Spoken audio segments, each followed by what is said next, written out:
Capítulo 4. El cristianismo frente a las pandemias a través de la historia.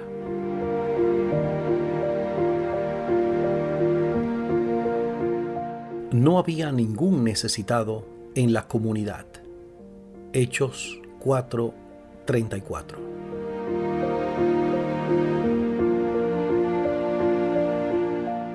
Alguien dijo: lo peor de la peste no es que mata los cuerpos, sino que desnuda las almas, y ese espectáculo suele ser horroroso. Esta expresión hace referencia al egoísmo que muchas veces sale a relucir en tiempos de crisis. La alarma provocada por el coronavirus no ha estado exenta de imágenes que nos muestran un lado poco agradable de nosotros y que en general se mantiene oculto en los buenos tiempos. También hemos oído que los buenos amigos se conocen en los malos momentos. La razón es que hay eventos que nos muestran tal como somos, cuando las palabras no son suficientes, sino que es necesario actuar, cuando no vale decir lo siento, sino estar presente, aunque sea en silencio. Momentos que marcan un antes y un después en las relaciones personales, pues no todos se muestran dignos de llamarse amigo. A lo largo de la historia, el amor al prójimo predicado por los cristianos, que también incluye a los enemigos, fue puesto a prueba hasta su límite. En las peores pandemias, cuando hasta los médicos abandonaban a los pacientes y huían, causando un espectáculo horroroso, los cristianos tuvieron su prueba de fuego. Su pretensión de amar al prójimo sin distinción fue puesta a prueba. En este capítulo haremos un breve repaso por 3 de las peores pestes que se propagaron a través de grandes regiones después de la ascensión de Jesús. Estudiaremos la peste antonina, siglo II, la peste bubónica, siglo XVI, y la gripe española, 1918-1920. Nuestro principal propósito será conocer cómo los cristianos enfrentaron estas crisis y qué resultados obtuvieron. Espero que nos pueda servir de ejemplo, aunque nos separan décadas y en algunos casos siglos. La motivación que tuvieron sigue siendo igual de válida en nuestros días: el poder de Jesús para salvar y el poder del Evangelio para dar esperanza. La iglesia primitiva y la peste antonina, siglo II. Sarah Jomas, directora de programas educativos de la Sociedad de Arqueología Bíblica, en su artículo La peste antonina y la difusión del cristianismo, presenta de una manera clara varios hechos relevantes sobre la peste antonina que nos ayudarán a comprender la magnitud de lo ocurrido. A finales del siglo II de nuestra era, en pleno apogeo de la gloria del Imperio Romano, ocurrió un evento que marcó para siempre no solo a Roma, sino también a todo el mundo occidental. La peste antonina estremeció los mismos cimientos del imperio, pues probablemente cobró la vida del propio emperador Lucius Verus en el año 169 y posiblemente la de su coemperador Marco Aurelio en el 180. El efecto sobre la población civil fue evidentemente no menos severo. En su carta a Atenas, en el 174-175, Marco Aurelio rebajó los requisitos para ser miembro del Areópago, el consejo gobernante de Atenas, ya que ahora había muy pocos atenienses sobrevivientes de clase alta que cumplieran con los requisitos que se habían introducido antes del brote. También los documentos fiscales egipcios atestiguan una disminución significativa de la población en las ciudades egipcias. Para que tengamos una idea de la agresividad con la que esta pandemia atacó el Imperio Romano, Sarah Jomas nos presenta algunas cifras. Dio Cassius, historiador romano de la época, describe la muerte de hasta 2.000 personas por día solo en Roma durante un brote particularmente letal en el 189. Se ha estimado que la tasa de mortalidad durante el periodo de 23 años de la peste antonina fue de 7 a 10% del pueblo. Entre los ejércitos y los habitantes de las ciudades más densamente pobladas, la tasa podría haber llegado al 13 o el 15%. Pero el dolor físico y la muerte no fueron las únicas consecuencias de la peste. Además de las consecuencias prácticas del brote como la desestabilización del ejército y la economía romana, el impacto psicológico en las poblaciones debió haber sido sustancial. Es fácil imaginar la sensación de miedo e impotencia que los antiguos romanos debieron sentir frente a una enfermedad tan despiadada, dolorosa y con frecuencia fatal. Algo que llama la atención de todo lo ocurrido en medio de la pandemia fue el hecho de que, mientras los proyectos de arquitectura cívica se suspendieron, la construcción de sitios sagrados y formas ceremoniales se intensificó. Se dice que Marco Aurelio, emperador, invirtió mucho en la restauración de los templos y santuarios de las deidades romanas. Por otro lado, uno se pregunta si fue en parte debido a la plaga que el cristianismo se unió y se extendió tan rápidamente por todo el imperio a finales del siglo II.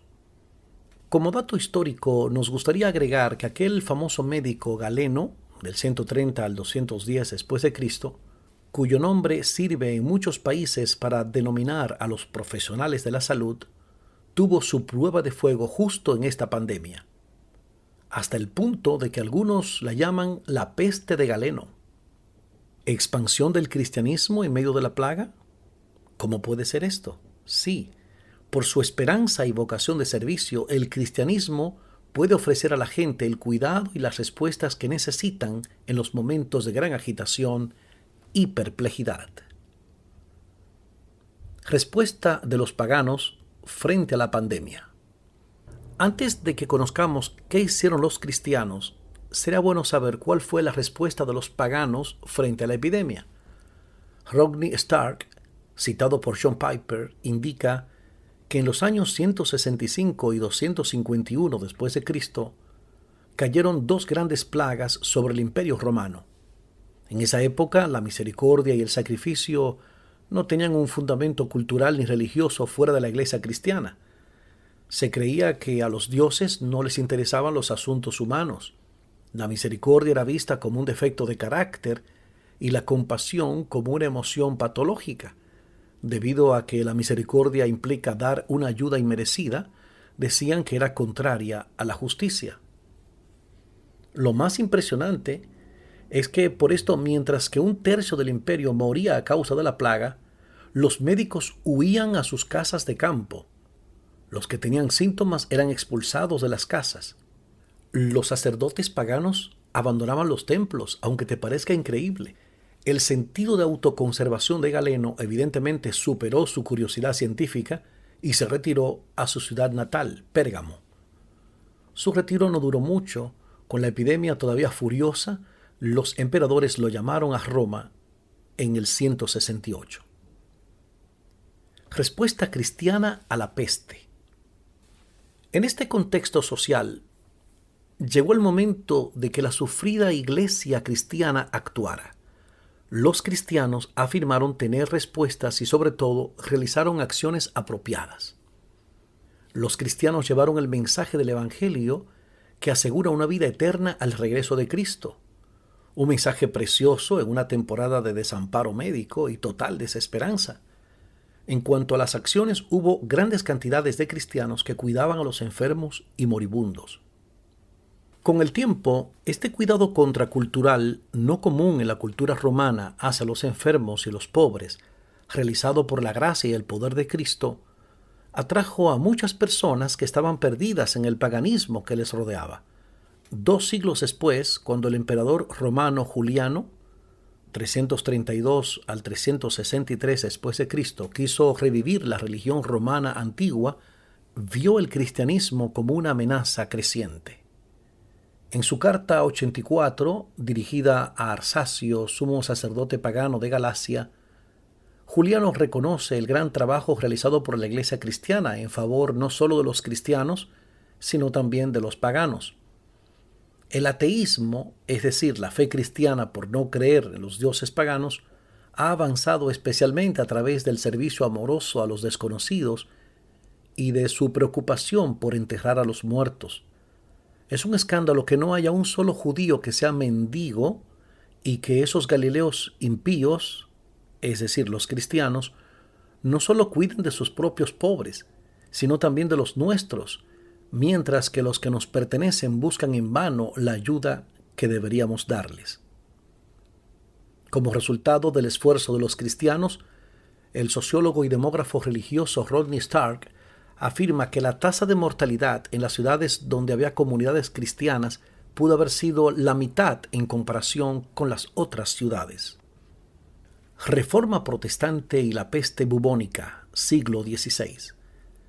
Pasaron 14 siglos y surgió otro brote. Esta vez la peste bubónica que amenazaba con diezmar la población de Europa. Las ciudades se volvieron a llenar de enfermos y muertos, pero los cristianos, mostrando su vocación de servicio desinteresado aprendida del Maestro, volvieron a ponerse al frente en favor de Dios y la humanidad. En 1527, cuando la peste bubónica golpeó a Wittenberg, Alemania, Martín Lutero rechazó las llamadas para huir de la ciudad y protegerse. Más bien, se quedó y ministró a los enfermos. La negativa a huir le costó la vida a su hija Elizabeth, pero produjo un tratado titulado ¿Deben los cristianos huir de la peste?, donde Lutero proporciona una articulación clara de la respuesta cristiana a la epidemia. Moriremos en nuestros puestos. Los médicos cristianos no pueden abandonar sus hospitales. Los gobernadores cristianos no pueden huir de sus distritos. Los pastores cristianos no pueden abandonar sus congregaciones. La plaga no disuelve nuestros deberes, los convierte en cruces en las cuales debemos estar preparados para morir. Las indicaciones dadas por Martín Lutero no pueden ser más claras. Por lo tanto, le pediré a Dios misericordiosamente que nos proteja. Luego fumigaré, ayudaré a purificar el aire, administraré la medicina y la tomaré, evitaré lugares y personas donde mi presencia no sea necesaria para no contaminarme y así infectar y contaminar a otros y causar su muerte como resultado de mi negligencia. Si Dios quisiera llevarme, seguramente me encontrará haciendo lo que esperaba de mí, por lo que no soy responsable de mi propia muerte ni de la muerte de los demás. Sin embargo, si mi vecino me necesita, no evitaré el lugar o la persona, sino que iré libremente, como se indicó anteriormente. Mira, esta es una fe tan temerosa de Dios, porque no es descarada ni imprudente, y no tienta a Dios. Además, el que contrajo la enfermedad y se recuperó debe mantenerse alejado de los demás, y no debe ser admitido en su presencia a menos que sea necesario.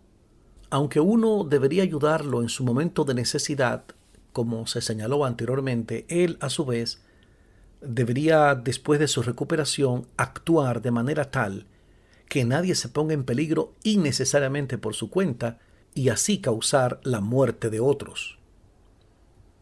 Las iglesias cristianas frente a la influenza, 1918-1920. Avanzando 4 siglos, nos encontramos con la pandemia de influenza H1N1 de principios del siglo pasado, la mal llamada gripe española. En ella los cristianos mostraron una reacción similar a la de sus antecesores en la fe. Comenzó en el otoño de 1918, cerca del final de la Primera Guerra Mundial. Esta gripe fue especialmente mortal para los jóvenes. La gente se despertó sintiéndose bien por la mañana solo para estar muerta al anochecer. Se estima que en todo el mundo murieron hasta 50 millones de personas. Reclamó más de 650,000 vidas en los Estados Unidos, o alrededor de 6 veces el número de soldados estadounidenses que murieron en la Primera Guerra Mundial.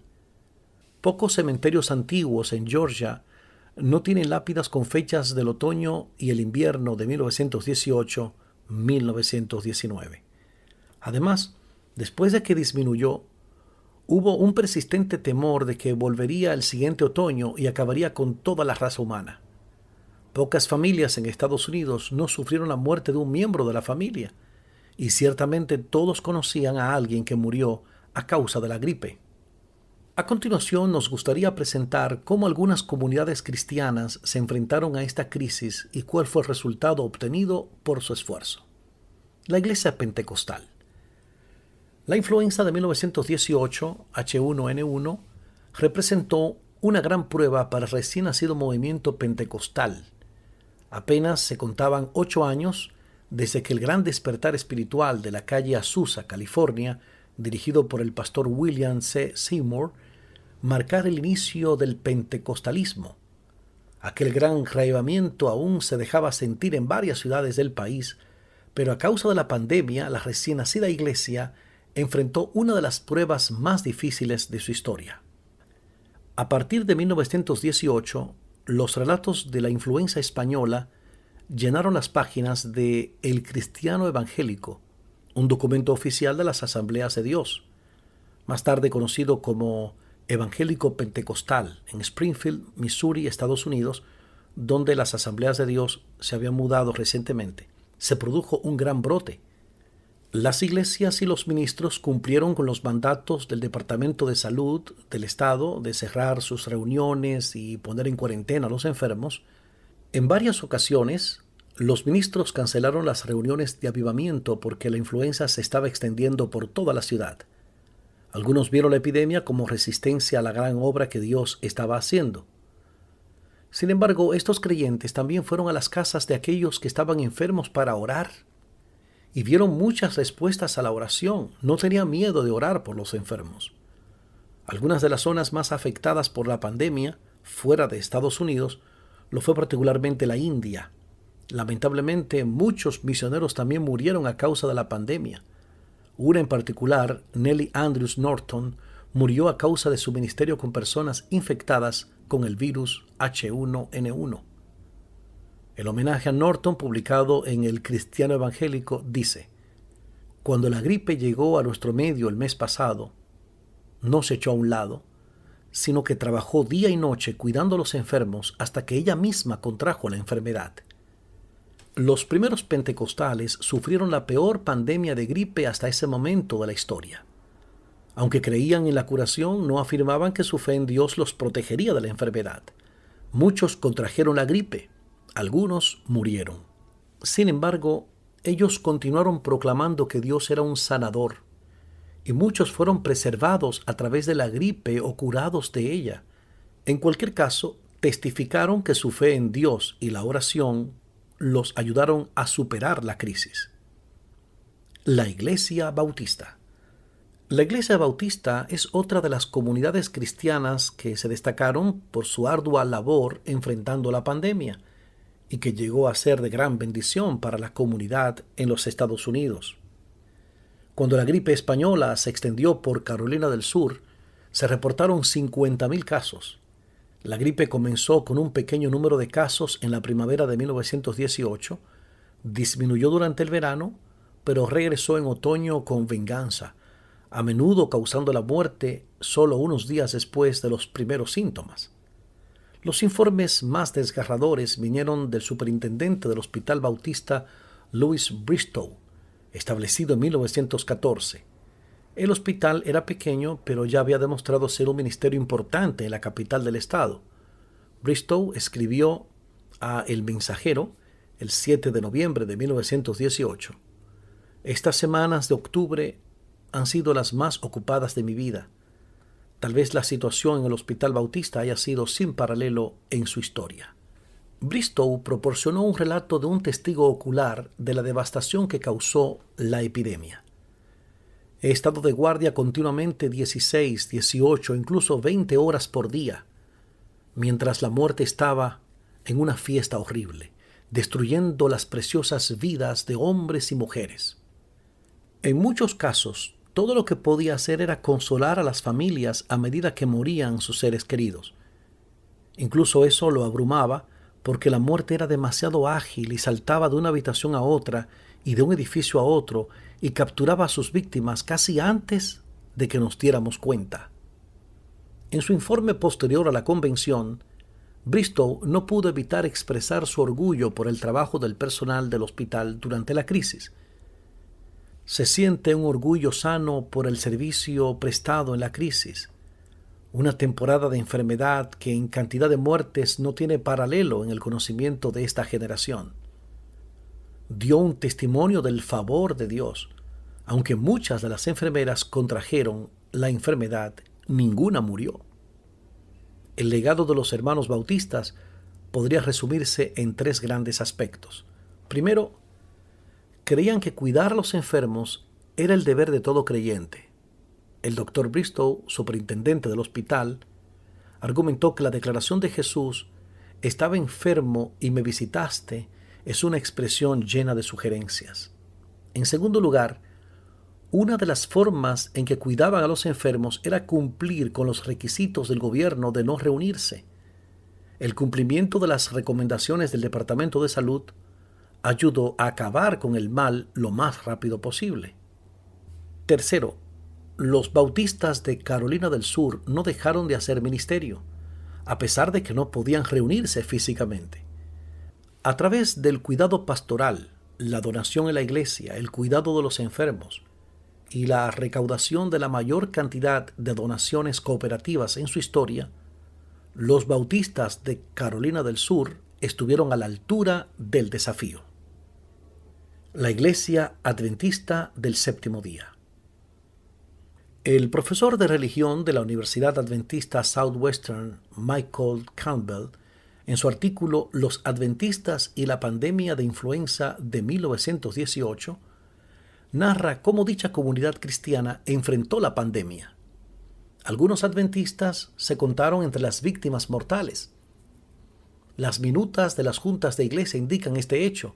La escuela adventista para niños indígenas americanos perdió a su maestro por razón de la influenza española.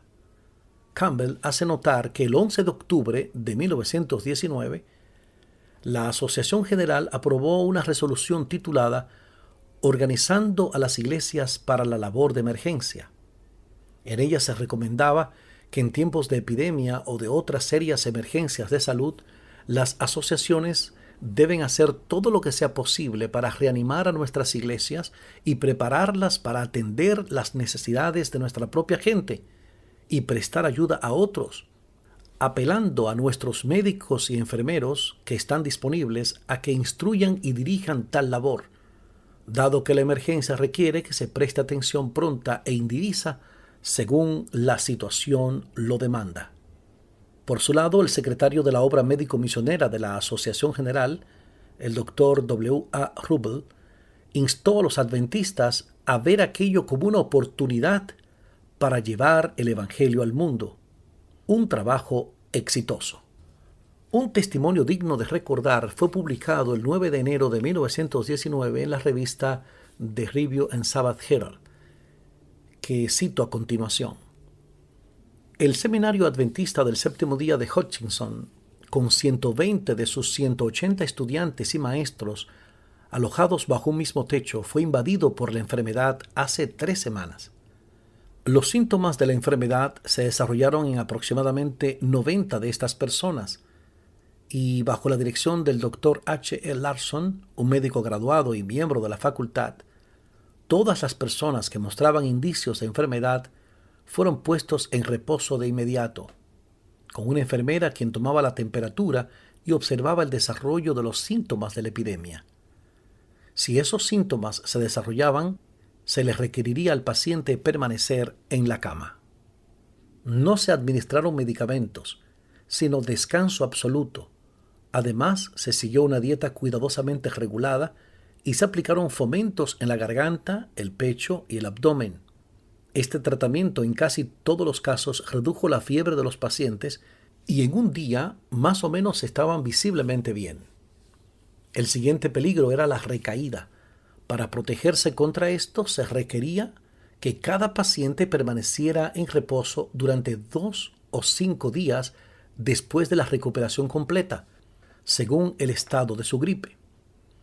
Como resultado de este sistema de manejo de una enfermedad que afecta a miles de víctimas todos los días, no ha habido un caso que pudiera considerar grave o una sola muerte en el seminario, aunque hubo más de 90 personas infectadas. Es necesario destacar el resultado de los esfuerzos de esta comunidad cristiana en el tratamiento de sus pacientes. Un buen ejemplo lo tenemos en el testimonio del director de salud de la ciudad de Hutchinson, Minnesota, Estados Unidos, quien el 13 de diciembre de 1919 felicitó al seminario de Hutchinson por su gestión en el tratamiento de la epidemia de gripe que ha sufrido recientemente. Bajo la autoridad del Dr. Fred Shepard, oficial de salud de la ciudad de Hutchinson, se puede afirmar que ninguna institución pública en el estado de Minnesota hasta la fecha ha conseguido este récord en el manejo de la gripe, la epidemia mundial que ha llevado a millones a la tumba. Así que todo el reconocimiento para el seminario adventista del séptimo día de Hutchinson. Almas que brillan. Podemos resaltar que la ayuda al necesitado es una constante entre los cristianos, y esto tiene su origen en las enseñanzas de Jesús. Así que en todo traten ustedes a los demás tal y como quieren que ellos los traten a ustedes. De hecho, esto es la ley y los profetas. Mateo 7:12. En el libro del profeta Isaías se presenta una pregunta de Dios al pueblo de Israel que es válida para nosotros hoy. Ustedes solo ayunan para pelear y reñir y darse puñetazos a mansalva. Si quieren que el cielo atienda sus ruegos, ayunen, pero no como ahora lo hacen. ¿Acaso el ayuno que he escogido es solo un día para que el hombre se mortifique? ¿Y solo para que incline la cabeza como un junco, haga duelo y se cubra de ceniza? ¿A eso llaman ustedes día de ayuno y el día aceptable al Señor? Isaías capítulo 58, versículos 4 y 5. Enseguida Dios mismo responde: el ayuno que yo he escogido ¿no es más bien romper las cadenas de injusticia y desatar las correas del yugo, poner libertad a los oprimidos y romper toda atadura? ¿No es acaso el ayuno compartir tu pan con el hambriento y dar refugio a los pobres sin techo? ¿Vestir al desnudo y no dejar de lado a tus semejantes? Si así procedes, tu luz despuntará como la aurora, y al instante llegará tu sanidad, tu justicia te abrirá el camino, y la gloria del Señor te seguirá. Isaías 58, 6 y 8. El apóstol Santiago en el Nuevo Testamento lo reafirma. La religión pura y sin mancha delante de Dios nuestro Padre es esta: atender a los huérfanos y a las viudas en sus aflicciones y conservarse limpio de la corrupción del mundo. Santiago, capítulo 1, versículo 27. En conclusión, cuando la peste desnudó las almas de todo el mundo, las de los cristianos brillaron, y por su ejemplo multitudes creyeron en su mensaje y en el Maestro a quien servían.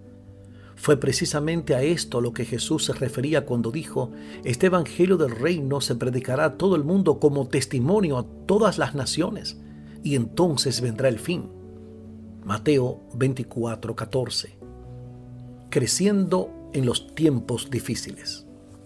Los momentos cuando el cristianismo ha tenido más influencia o ganado más adeptos son precisamente cuando hablar no es suficiente, sino actuar. Los cristianos del siglo II desempeñaron un papel relevante en la solución de la peste antonina, y la iglesia creció. Los cristianos de la Reforma lo entendieron y sirvieron a su generación aún a costa de su propia vida. Los cristianos de hace 100 años lo comprendieron y ayudaron a salvar muchas vidas. Hoy nos toca a nosotros. Queda preguntarnos: ¿qué se dirá de nosotros? ¿Hablaremos o actuaremos? Podemos seguir el testimonio que nos dejaron nuestros antepasados cristianos y continuar bendiciendo al mundo, en especial en medio y a pesar de la pandemia. En los 2 capítulos siguientes abordaremos en detalle esta importante cuestión.